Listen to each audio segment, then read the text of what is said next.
Hello guys, welcome to our YouTube channel. तो कैसे हैं आप सभी लोग? आई होप कि आप सभी लोग बहुत अच्छे होंगे और बहुत सारा प्रॉफिट अर्न कर रहे होंगे हमारे साथ जुड़कर लाइव में। तो अब जल्द ही आईपीएल शुरू होने वाला है और उसमें भी मिलकर बहुत सारा प्रॉफिट अर्न करना है। तो उसके लिए जुड़ जाइए हमारे साथ जुड़कर आपको मिलती है 100% लॉस कवर की गारंटी और साथ ही आपको बहुत सारा प्रॉफिट अर्न कराने के लिए हमारे एक्सपर्ट्स आपके साथ पूरे मैच में लाइव जुड़ते हैं। तो चलिए इस वीडियो में हम बात करने वाले हैं यूपी वॉरियर्स और दिल्ली कैपिटल्स विमेन के मैच के बारे में, जो 21 मार्च शाम 7:30 बजे ब्रबॉर्न स्टेडियम मुंबई में खेला जाएगा। ये मैच काफ़ी ज़्यादा इंटरेस्टिंग होने वाला है और इस वीडियो में मैं आपके साथ बहुत सारी डिटेल शेयर करने वाली हूँ। तो इस वीडियो में मैं आपको बताऊंगी कि पिच रिपोर्ट क्या कहती है, वेन्यू रिकॉर्ड्स क्या है, लास्ट मैचेस क्या रहे हैं दोनों ही टीम्स के, टीम कंपैरिजन करेंगे, प्लेइंग 11 जानेंगे, कौन से प्लेयर्स को पिक करना है, कौन से प्लेयर्स को नहीं करना है, ड्रीम 11 पर बात करने वाले हैं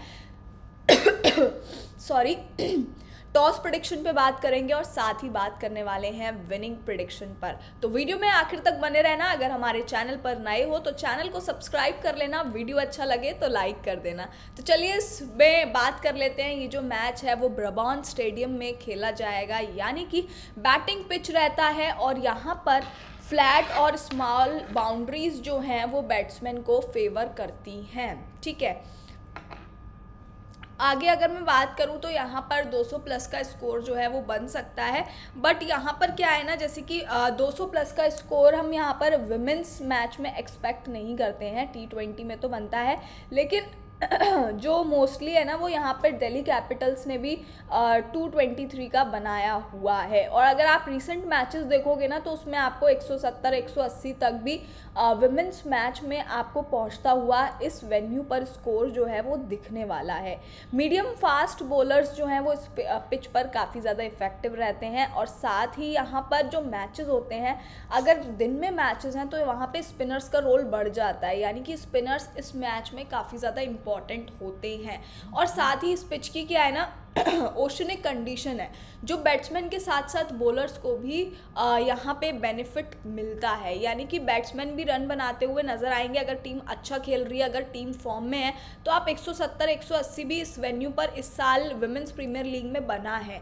तो अगर इतना भी स्कोर बनता है, विमेंस टीम बनाती है तो काफ़ी अच्छा, यानी कि बैटिंग पिच रहती है यहाँ की। और साथ ही यहाँ पर स्पिनर्स और पेसर्स भी विकेट निकालते हुए नजर आते हैं। अब अगर मैं लास्ट 10 मैचेस की बात करूँ ना तो यहाँ पे स्पिनर्स ने पेसर्स से थोड़े से ज़्यादा विकेट्स भी निकाले हैं, यानी कि 60% विकेट्स जो है ना वो यहाँ पर स्पिनर्स ने निकाले हैं और 40% विकेट्स यहाँ पर पेसर्स ने भी निकाले हैं। तो दोनों ही टीम्स में इफेक्टिव रहते हैं। अपनी टीम में याद से दोनों को पिक कर लेना, पेसर हो या स्पिनर, दोनों ही इस पिच पर आपको विकेट निकाल कर देने वाले हैं और साथ ही बैट्समैन भी यहाँ पर आपको रन बनाते हुए नजर आएंगे। ठीक है, तो अगर मैं इस वेन्यू की बात करूँ तो इस वेन्यू पर अभी 9 मैचेस खेले गए हैं, जिसमें से बैटिंग फर्स्ट जो है वो 4 बार जीती है और सेकेंड बैटिंग करने वाली 5 बार जीती है, यानी कि ज़्यादा डिफरेंस आपको देखने के लिए मिलेगा नहीं, क्योंकि ये पिच ऐसी है ना जो बैट्समैन को भी फेवर कर रही है और बॉलर्स को भी फेवर कर रही है। तो जो पिच यहाँ पर दोनों को फेवर करती है ना, वहाँ पे इतना मुश्किल नहीं होता कि आप टॉस जीतकर क्या करने वाले हो। ठीक है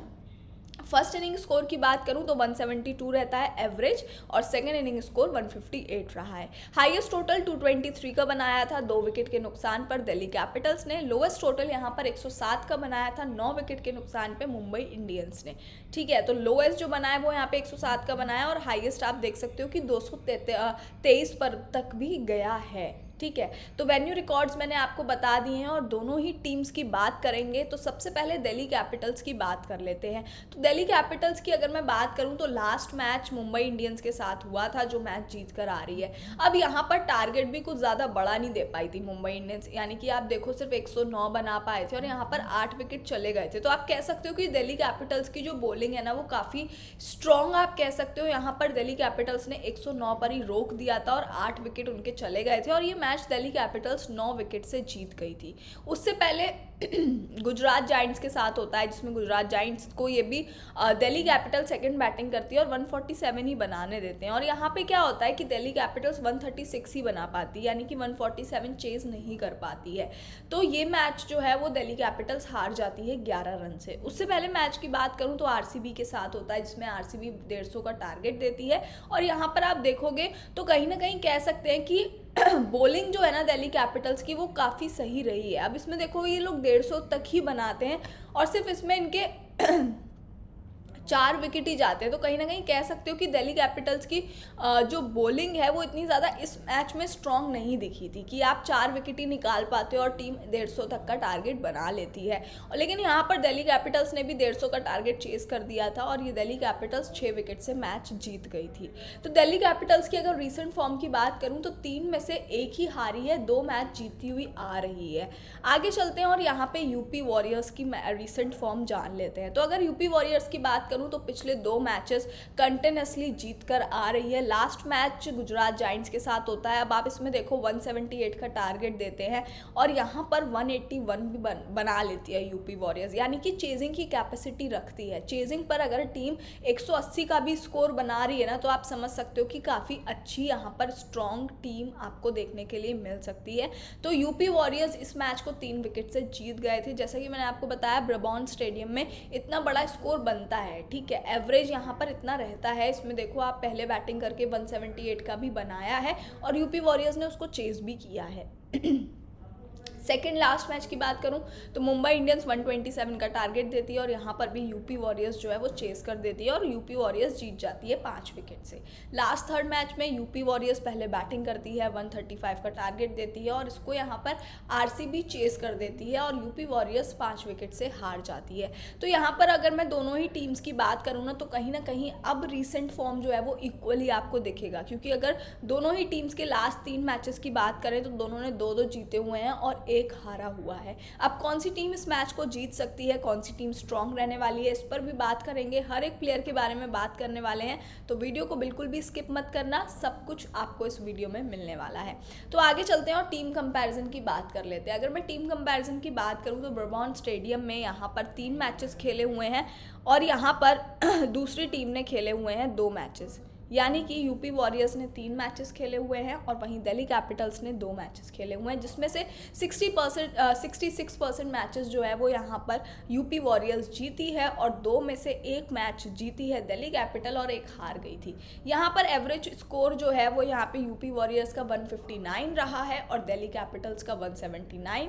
हाईएस्ट स्कोर 181 रहा है यूपी वॉरियर्स का और यहाँ पर दिल्ली कैपिटल्स का रहा है 223। ठीक है, तो आप देख सकते हो यहाँ पर एवरेज स्कोर में काफ़ी ज़्यादा आपको डिफरेंस देखने के लिए मिलेगा, यानी कि कहीं ना कहीं जो कैपेसिटी है इस पिच पर वो दिल्ली कैपिटल्स जो है वो ज़्यादा रखती है स्कोर बनाने की। और कल के मैच में अगर दिल्ली कैपिटल्स पहले बैटिंग करती है तो आपको एक अच्छा स्कोर देखने के लिए मिल सकता है, क्योंकि इस पिच पर, इस वेन्यू पर दिल्ली कैपिटल्स का एवरेज स्कोर काफ़ी अच्छा रहा है। आगे चलते हैं, दोनों ही टीम्स की प्लेइंग 11 की बात करते हैं। तो यूपी वॉरियर्स की अगर मैं बात करूं तो किरण प्रभु यहाँ पर रहने वाले हैं right hand batsman, Simran Shaikh right hand batsman, Ellyse Healy captain है टीम की, wicket keeper Tahlia McGrath allrounder, Deepti Sharma allrounder है और परश्वी चोपड़ा ऑलराउंडर, देविका वैद्य ऑलराउंडर, ग्रेस हैरिस ऑलराउंडर है, Rajeshwari Gayakwad bowler, Sophie Ecclestone bowler हैं और अंजलि सरवानी बॉलर हैं। ठीक है, अब इनके दूसरी टीम की अगर हम प्लेइंग 11 की बात करें तो दिल्ली कैपिटल्स की प्रोबेबल प्लेइंग 11 जो है Jemimah Rodrigues, Shafali Verma, Taniya Bhatia, Marizanne Kapp, Meg Lanning, Alice Capsey, Shikha Pandey, Arundhati Reddy, Tara Norris, Radha Yadav और जेस जॉनसन। अब यहाँ पर टीम जो है वो हो सकता है किसी चेंजेस के साथ जाए, हो सकता है ना भी करे। जो भी चेंजेस होंगे उसके लिए आपको हमारा टेलीग्राम चैनल ज्वाइन कर लेना है, डिस्क्रिप्शन में लिंक दिया गया है। ठीक है, तो जाकर ज्वाइन कर लेना, क्योंकि सारे अपडेट्स आपको यूट्यूब पे देना पॉसिबल नहीं होता है, तो उसके लिए आप चैनल ज्वाइन कर लेना, सारे अपडेट्स आपको टेलीग्राम पर मिल जाएंगे। आगे चलते हैं और यहाँ पर बात करेंगे सबसे पहले दिल्ली कैपिटल्स के हर एक प्लेयर के बारे में। तो जेमिमा की अगर मैं बात करूँ तो राइट हैंड बैट्समैन है, लास्ट मैच में नहीं चली, बट हाँ उससे पहले काफ़ी अच्छा परफॉर्मेंस इनसे देखने के लिए मिल रहा था। पिछले 3 मैचेस में आप देखोगे तो काफ़ी अच्छा किया है, 28 बॉल तक खेलती हैं, 18-22 बॉल तक, और जब आप इतनी बॉल तक खेलकर इतने रन बनाकर जाते हो तो अच्छे प्लेयर हो आप। और साथ ही ऐसा नहीं है कि हर प्लेयर का हर दिन होता है, और अगर आप किसी दिन नहीं भी चलते हो तो इट्स ओके, ठीक है, कोई बात नहीं। आगे अगर हम शेफाली वर्मा की बात करें तो शेफाली वर्मा लास्ट 2 मैचेस से तो फ्लॉप चल रही थी, बट कल का जो इनका रिसेंट मैच हुआ है उसमें ही काफ़ी अच्छा परफॉर्मेंस देखने के लिए मिला, यानी कि 15 बॉलों में इन्होंने 33 रन बना दिए थे। वही कि यहाँ पर प्लेयर्स अच्छे हैं, बट ये है कि जैसा कि मैंने आपको बताया ना, किसी दिन नहीं चलेंगे तो शुरुआती बॉल्स में ही आउट हो जाएंगे, बट एक बार अगर पिच पे सेट हो गए तो आप अच्छे स्कोर जो है वो उनसे एक्सपेक्ट कर सकते हो। वहीं तानिया भाटिया की बात करूँ तो कुछ खास नहीं कर पा रही हैं, कुछ ही बॉल्स खेलती हैं, उसमें उतने रन्स भी नहीं आते, तो यहाँ पर आप इनको ड्रॉप कर देना। मैग लैनिंग का काफ़ी अच्छा परफॉर्मेंस रहा है, इंपॉर्टेंट रहेंगी, टीम में आप ले सकते हो। मैरिसन कैप की बात करूं तो प्रॉपर एक ऑलराउंडर की परफॉर्मेंस जो होती है वो निभा रही हैं, यानी कि आपको बैटिंग से भी कर दे रही हैं और बॉलिंग से भी, तो इंपॉर्टेंट प्लेयर रहेंगी। ऑलराउंडर में आप पिक कर सकते हो, सेफ पिक रहेगा आपके लिए। एलिस कैप्सी की बात करूँ तो बैटिंग से काफ़ी अच्छा आ रहा है, भले ही बॉलिंग से ना कर रहे हो। एक्चुअली क्या है ना कि यहाँ पर टीम इनसे ओवर्स भी पूरे नहीं डलवाती है। अब एक ओवर में कोई क्या ही कर लेगा, तो यहाँ पर टीम एक आध ओवर इनसे डलवाती है, उसमें अगर विकेट भी नहीं आते ना तो कोई ऐसा बड़ा इशू नहीं है, बट हाँ बैटिंग जो है वो इनको करवाई जाती है और काफ़ी अच्छा बैटिंग से भी आपको अच्छे स्कोर्स जो हैं वो दे देती हैं, तो इंपॉर्टेंट रहेंगी। बट मैं कहूँगी कि आप अगर ऑलराउंडर पिक कर रहे हैं तो मैरिसन कैप के साथ ज़्यादा जाएं, क्योंकि बैटिंग के साथ साथ वो बॉलिंग में भी आपको करके दे रही हैं। शिखा पांडे की बात करूँ तो शिखा पांडे भी बैटिंग से तो कुछ खास रन्स नहीं आ रहे हैं, बट हाँ लास्ट मैच में फिर भी इन्होंने विकेट निकाल दिए थे, यानी कि ना टीम इनसे 3 से 4 ओवर कराती है, तो हाँ कह सकते हो कि आप बॉलिंग परफॉर्मेंस इनका फिर भी अच्छा रहता है। अब विकेट ना भी निकाले, लेकिन लास्ट मैच में तो 2 विकेट निकाल लिए थे। आप उससे पहले की बात करूँ तो विकेट ना भी निकाले ना तो रन्स भी बहुत कम ही देती हैं। अरुंधति रेड्डी की बात करूँ तो right arm medium fast bowler हैं और यहाँ पर भी टीम इनसे 3 ओवर या कभी 1 ओवर करवा देती है। पिछले 3 मैचेस से तो 4 ओवर नहीं डलवाए हैं और 3-3 ओवर कराते हैं तो उसमें भी रन्स निकाल लेती हैं, मतलब दे देती हैं और विकेट्स भी निकाल लेती हैं। पूनम यादव की बात करूं तो लेग ब्रेक गूगली बॉलर है और यहाँ से लास्ट 2 मैचेस से कुछ खास नहीं कर पा रही है, मतलब टीम इनसे 1 आध 2 ओवर करवाती है, पूरे 4 ओवर भी नहीं डलवाती है, उसमें भी ये रन्स ही दे आती है, विकेट भी इनसे नहीं निकलता है, तो कहीं ना कहीं कहूँगी कि आप इनको ड्रॉप कर सकते हो। राधा यादव की बात करूँ तो राधा यादव भी लास्ट 3 मैचेस से कुछ खास विकेट नहीं निकाल पा रही है, बट जेस जॉनसन आपके लिए सेफ पिक रह सकते हैं, इनको आप अपनी टीम में पिक कर सकते हो, विकेट्स आपको निकाल कर देंगी, साथ ही 4 ओवर तो डेफिनेटली पड़वाती है और यहाँ पर ना विकेट्स भी निकाल ही लेंगी और साथ ही रन्स भी बहुत कम देती हैं सामने वाली टीम को, ठीक है। तो परफॉर्मेंस वाइज काफ़ी बेस्ट ऑप्शन है, जेस जॉनसन अपनी टीम में आप पिक कर सकते हो। अब यहाँ पर जो इंपॉर्टेंट रहेंगे बैट्समैन में, उनकी अगर मैं बात करूँ तो जेमिमा काफ़ी अच्छी बैट्समैन है, वहीं मैग लैनिंग भी काफ़ी अच्छी है, ऑलराउंडर में मैरिसन कैप, शिखा पांडे भी ठीक है और यहाँ पर अगर मैं बात करूँ तो अरुंधति रेड्डी भी काफ़ी अच्छा ऑप्शन रहेंगे और जेस जॉनसन को भी आप अपनी टीम में पिक कर सकते हो। फाइनल जो प्लेयर्स हैं जिनको पिक करना है, जिनको ड्रॉप करना है, उसके बारे में बात करेंगे आगे। तो चलते हैं, बात कर लेते हैं दूसरी टीम की प्लेइंग 11 के बारे में। तो यूपी वॉरियर्स की अगर मैं बात करूं तो किरण प्रभु जो हैं वो लास्ट कुछ मैचेस से कुछ खास नहीं कर पा रही हैं, मतलब कभी चल जाती है, कभी एवरेज रन्स आपको दे देती है, तो इतना ज़्यादा तो अच्छा परफॉर्मेंस नहीं आ रहा है। सिमरन शेख की बात करूं तो ये भी नहीं चल रही हैं, अभी फ़िलहाल आउट ऑफ फॉर्म चल रही हैं, तो इनको भी ड्रॉप ही कर देना। एल्सा हेले की बात करूं तो ये फिर भी रन्स बनाकर दे देती है, इंपॉर्टेंट प्लेयर रहेंगी, टीम में आप एज अ बैट्समैन पिक कर सकते हो।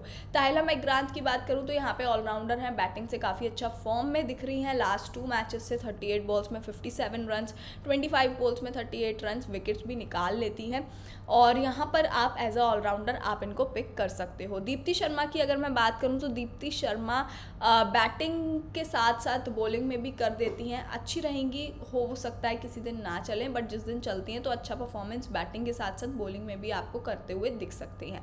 परशवी चोपड़ा की अगर मैं बात करूं तो लास्ट मैच में काफ़ी अच्छा परफॉर्मेंस रहा था एज अ बॉलर, तो यहाँ पे 2 विकेट निकाल लिए थे, 4 ओवर टीम ने इनसे डलवाए थे जिसमें 29 रन इन्होंने दिए थे, तो इंपॉर्टेंट रह सकती हैं इस मैच में भी। 2 विकेट नहीं तो एटलीस्ट 1 विकेट तो आप एक्सपेक्ट कर ही सकते हो। वहीं देविका वैद्या की बात करूँ तो देविका वैद्या जो है वो ना तो बैटिंग में कुछ खास कर पा रही है, 7-8 बॉल 1 आध बॉल खेलती है, आउट हो जाती है, और बॉलिंग में भी ये नहीं है कि टीम इनसे 4 ओवर डलवा ही रही है, 1 आध ओवर डालने आती हैं और उसमें विकेट आ जाए तो ठीक है, नहीं तो कोई बात नहीं। ग्रेस हैरिस जो है वो इंपॉर्टेंट रहेंगी एज अ ऑलराउंडर, आंखें बंद करके पिक कर लेना, बैटिंग में काफ़ी अच्छे फॉर्म में चल रही हैं तीनों मैचेस से, नो डाउट अच्छी प्लेयर है और अच्छे रन्स आपको बनाकर देने वाली हैं।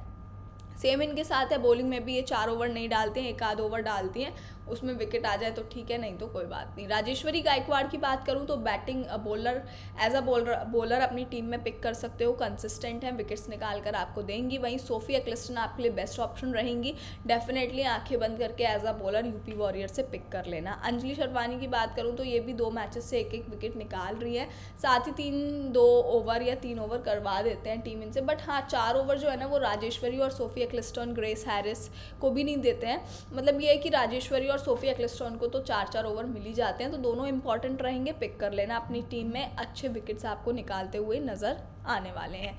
ठीक है, तो दोनों ही टीम्स की मैंने आपको बता दी है। बैट्समैन की बात करूं तो कहीं ना कहीं यहाँ पर एल्सा हेली इंपॉर्टेंट रहेंगी, एज अ विकेट कीपर आप पिक कर सकते हो। वहीं ऑलराउंडर्स में ताहिला हो गई और ग्रेस हैरिस जो है इंपॉर्टेंट रहेंगी, इनको पिक कर सकते हो। बॉलर्स का मैंने आपको बता ही दिया, राजेश्वरी और सोफी एक्लिस्टन को भी आप अपनी टीम में रख सकते हो। आगे चलते हैं और बात कर लेते हैं टॉस प्रेडिक्शन की। तो यहाँ पर जैसा कि मैंने आपको बताया, ओशनिक कंडीशन है, बैट्समैन के साथ साथ बॉलर्स को भी पिच जो है वो फेवर करती है, तो इतना ज़्यादा इंपॉर्टेंट नहीं रहता है कि आप बैटिंग फर्स्ट कर रहे हो, बैटिंग सेकंड कर रहे हो। पर यहाँ पर अगर आपके बैट्समैन का बैटिंग डेप्थ अच्छा है तो मुझे लगता है कि यहाँ पर टीम को पहले टॉस जीतकर बैटिंग प्रेफर करना चाहिए। और दिल्ली कैपिटल्स अगर इस मैच में पहले बैटिंग फर्स्ट करती है तो वो इस वेन्यू पर एक अच्छा स्कोर बनाने की कैपेबिलिटी रखती है, जिसको यहाँ पर यूपी वॉरियर्स को थोड़ी सी प्रॉब्लम हो सकती है चेस करने में।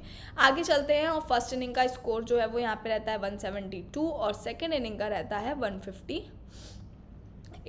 आगे चलते हैं और बात कर लेते हैं टॉप पिक्स की। तो जैसा कि मैंने आपको बताया कि यूपी वॉरियर्स और दिल्ली कैपिटल्स का 20th मैच के आपके कौन से टॉप पिक्स रहेंगे। तो एज अ विकेट कीपर जैसे कि मैंने आपको बताया था कि एल्सा हेली आपके लिए सेफ पिक रहेंगी, विकेट कीपर में आप पिक कर सकते हो। बैट्समैन की बात करूँ तो मैगलैनिंग आपके लिए और जेमिमा दोनों ही इंपॉर्टेंट रहेंगे। मैगलैनिंग को हमने बनाया कैप्टन, अच्छे रन्स आपको बनाती हुई डेफिनेटली दिखने वाली हैं, फॉर्म में चल रही हैं, पिक कर सकते हो। और यहाँ पर हमने अपनी टीम में ऑलराउंडर्स जो है वो 5 लिए हुए हैं जो फॉर्म में चल रहे हैं। Alice Capsey, Marizanne Kapp, Grace Harris, Tahlia McGrath और दीप्ति शर्मा, पांचों ऑलराउंडर्स काफ़ी अच्छे हैं। एलिस कैप्सी को हमने बनाया वाइस कैप्टन, आप चाहो तो यहाँ पे मैरिसन कैप को भी बना सकते हो वाइस कैप्टन, बट हमने एलिस कैप्सी को बनाया है। बॉलर्स की बात करूँ तो सोफी एक्लिस्टन, जेस जॉनसन और अरुंधति रेड्डी जो हैं वो तीनों ही बेस्ट ऑप्शन रहेंगी। बॉलर्स में फॉर्म में चल रही हैं, विकेट्स निकाल कर दे देंगी, और अगर विकेट्स भी नहीं निकालती है ना तो आपको सामने वाली टीम को रन्स भी कम ही देती हैं। तो कहीं ना कहीं अच्छे बॉलर्स हमने ले लिए हैं, यानी कि आप जो है वो विकेट कीपर में तो एल्सा हेली को ही लेना क्योंकि वो आपके लिए सेफ ऑप्शन रहेंगी। बाकी 2 बैट्समैन, अगर आप चाहो तो 3 बैट्समैन कर दो, 4 ऑलराउंडर्स कर दो, बट मैंने अपनी जो टीम बनाई है वो यहाँ पे 2 बैट्समैन और 5 ऑलराउंडर्स के साथ बनाई है, क्योंकि ऑलराउंडर्स जो है ना वो यहाँ पर बैटिंग में भी आपको करके दे ही रहे हैं और बॉलिंग में भी करके दे ही रहे हैं। तो इसलिए मैं चाहूँगी कि आप ऑलराउंडर्स जो है वो ज़्यादा पिक कर लो, 4 पिक कर लो और 3 बैट्समैन ले लो, बाकी 3 बॉलर्स के साथ अपनी ड्रीम टीम आप बना सकते हो। ठीक है, तो ड्रीम टीम की बात कर ली है मैंने। आगे चलते हैं और बात कर लेते हैं यहाँ पर इस मैच को कौन जीतेगा। तो यहाँ पर ये जो मैच है वो दिल्ली कैपिटल्स के जीतने के ज़्यादा चांसेस हैं।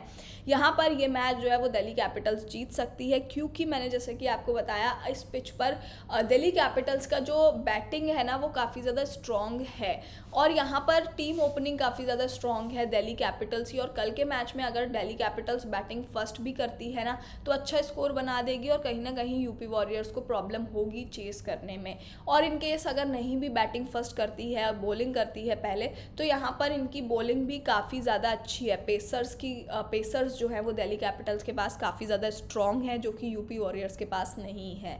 तो कहीं ना कहीं इसका भी फ़ायदा मिलने वाला है। तो ये हो चुका है full match prediction Delhi Capitals का। और अगर आपको वीडियो अच्छा लगे तो लाइक कर देना। साथ ही अगर आप हमारे टेलीग्राम चैनल पर नहीं जुड़े हैं तो डिस्क्रिप्शन में लिंक दिया गया है, जाकर हमारा टेलीग्राम चैनल ज्वाइन कर लेना।